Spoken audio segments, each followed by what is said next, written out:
Não sou o mais rápido, não sou o tal perfeito, não estou sempre certo, não posso duvidar de tudo, não posso amar sempre.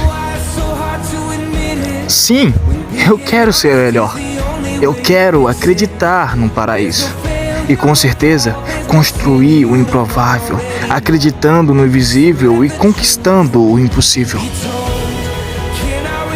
O amor é o princípio da perfeição, e o amor que em suas mãos segura firme a liberdade, e quando juntos dançam ao som da paz, e o ritmo chama-se harmonia.